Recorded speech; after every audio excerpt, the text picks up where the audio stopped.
শুধু খেলেই হবে, কিছু তো বলো। গাইস দেখো, খেয়ে নি তারপরে তো বলবো। বলো। এটা হচ্ছে স্প্রাইট। তোমরা কোনোদিন স্প্রাইট খেয়েছো? খাওনি তো, খাবে কি করে? তোমরা তো গরিব মানুষ। সেটাই। আমরা বড়লোক মানুষ, আমাদের অনেক টাকা, তাই জন্য আমরা এখন কোল্ড ড্রিঙ্কস কিনে খাচ্ছি। স্প্রাইটের দাম কত জানো? তোমরা তো দামই জানো না স্প্রাইটের, তা খাবা কি করে? তোমরা তো দাম শুনলেই অজ্ঞান হয়ে যাবা। হ্যাঁ। তো আমি হচ্ছে প্রচুর প্রচুর প্রচুর ভালো ভালো খাবার খাই, যেটা তোমরা কোনোদিনও খেতে পারবে না।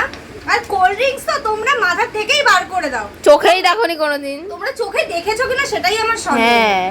আর এইটা হচ্ছে আমার কাছে সবথেকে প্রিয় কোল্ড ড্রিঙ্কস হচ্ছে স্প্রাইট। আর আমি তো ভীষণ ভালো খাই, কোয়েলও ভালো খাই, কারণ আমরা বড় লোক, তাই জন্য আমরা কোল্ড ড্রিঙ্কস খেতে ভালোবাসি। তোমরা গরিব মানুষ, তোমরা দেখো আর লাইক কমেন্ট করে দে, তোমরা তো কোনোদিনও খেতে পারবা না। দেখবে আর জ্বলবে, লুচির মতন ফুলবে। আমরা এইসব দামি দামি খাবার খাই না, তোমরা তো জীবনে চোখেও দেখোনি।